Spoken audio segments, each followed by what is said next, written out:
सृष्टि प्रारंभ करो। ब्रह्मा जी ने सबसे पहले इच्छा शक्ति का प्रयोग किया, मानसिक सृष्टि प्रारंभ की। हाँ, मन से। मैथुनी क्रिया बाद में प्रारंभ हुई, सबसे पहले मानसिक सृष्टि प्रारंभ की। मन से ब्रह्मा जी ने प्रकट किए पुत्र। ब्रह्मा जी ने सबसे प्रथम पुत्र हुए, उनका नाम है सनक सनंदन सनातन सनत कुमार, जो कि भगवान के प्रथम अवतार भी हैं। क्या आदेश है पिताजी, बेटा जल्दी बड़े हो जाओ, विवाह कराएंगे तुम्हारा, सृष्टि की अभिवृद्धि होगी। सनत कुमारों ने सोचा फंस जाऊंगा,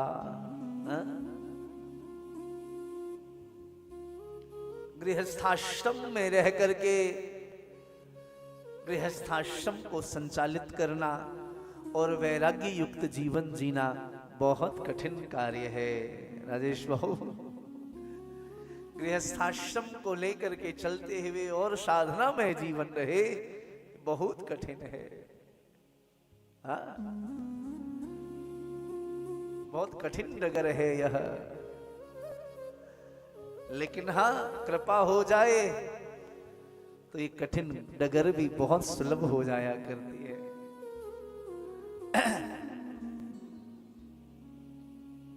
कृपा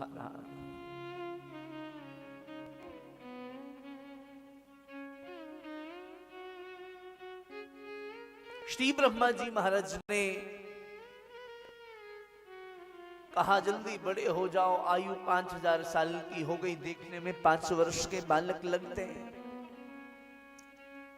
विवाह नहीं किया। बाद में श्री रुद्र भगवान को प्रकट किया। भगवान रुद्र ने कहा क्या आदेश है? बोले सृष्टि की अभिवृद्धि करिए। अनेकानेक भूत प्रेत डाकनी शाकनी पिशाचनी को प्रकट कर दिया। ये ब्रह्मा जी को ही खाने के लिए दौड़े।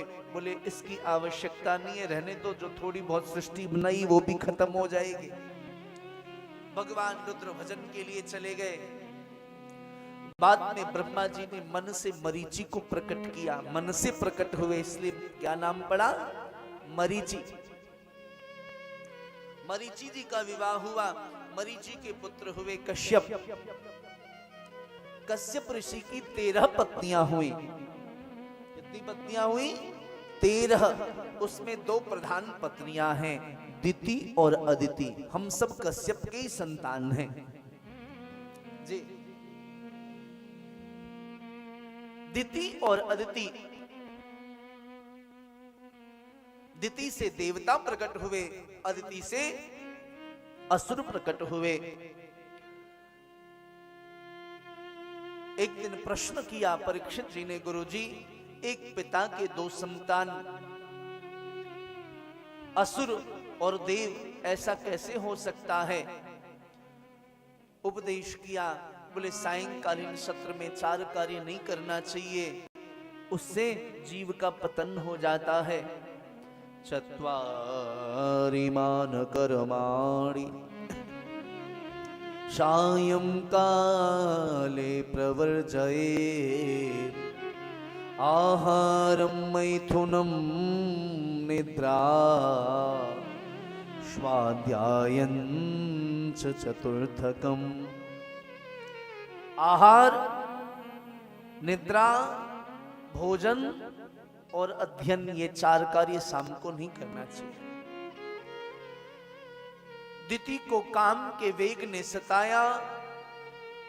पुत्र प्राप्ति की कामना को लेकर के संध्या काल में गई। कश्यप जी ने मना कर दिया, नहीं मानी, बार बार आग्रह किया। बोले आपको एक नहीं 2 संतान होंगे, लेकिन दोनों के दोनों असुर हो जाएंगे।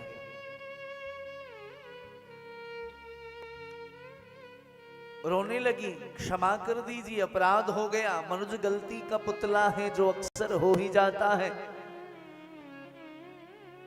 गलती हो जाए तो उसको छुपाइए नहीं, दबाइए नहीं, ठाकुर जी के सामने खोल दीजिए सरकार।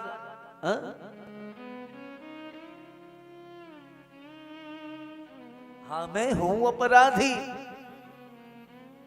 पर तुम कृपामयी हो प्यारे। हाँ? कृपाना। भगवान सुखदेव कहते हैं परीक्षित से, परीक्षित बोले दो संतान तो तुम्हारे असुर होंगे, पुत्र तो तुम्हारे असुर होंगे, लेकिन पौत्र भगवान का इतना बड़ा भक्त होगा जिसकी रक्षा करने के लिए भगवान नृसिंह के रूप में प्रकट होंगे। सज्जनों, दो संतान हुए, एक का नाम रखा हिरण्याक्ष, दूसरे का नाम रखा हिरण्यकश्यप। महाराज हिरण्याक्ष जो है ये बड़ा बलवान है, बड़ा सूरवीर है, कश्यप का पुत्र है, ऋषि कश्यप का क्यों न सूरवीर हो। जब चलता है पृथ्वी पर तो पृथ्वी डगमगाती है। इसको अपने बल का बड़ा अहंकार हो गया, और ये अहंकार जो है ठाकुर जी का भोजन है। अहंकार श्री ठाकुर जी को प्रिय नहीं है। भगवान कहते निर्मल मन जन सो मोहि पावा, मोहि कपट छल छिद्र न भावा। मुझे निर्मल मन प्रिय है। हाँ?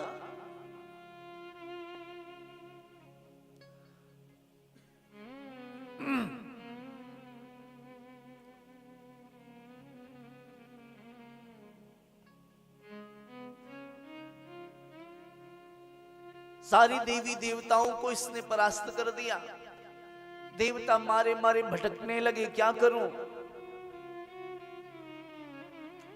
प्रार्थना किया इसने कि कोई तो मेरी खुजली को मिटावे। एक दिन नारद जी महाराज हरि गुण गाते वीणा बजाते आ रहे थे, रास्ते में मिल गए। उनके हाथ में वीणा उनको देख करके लगा कि लगता है कोई वीर बलवान सूरवीर मुझसे युद्ध करने आ रहा है। आओ आओ स्वागत है। दो दो हाथ कर ले। नारद जी ने कहा मैं युद्ध करना तो नहीं जानता, पर युद्ध कराना जानता हूं। आओ ग्राम सिंह जी, आपको ले चलते हैं। महाराज ले गए दक्षिण दिशा में, भगवान वाराह के पास में। वाराह के साथ में घमासान युद्ध हुआ। भगवान ने कहा आपको बड़ा अहंकार था अपने बल का ग्राम सिंह जी, वो सारा अहंकार आपका ध्वस्त हो गया। भगवान ने हिरण्याक्ष का वध करके और पृथ्वी की रक्षा की, जो कि पृथ्वी को लेके वो मल में प्रवेश कर गया था।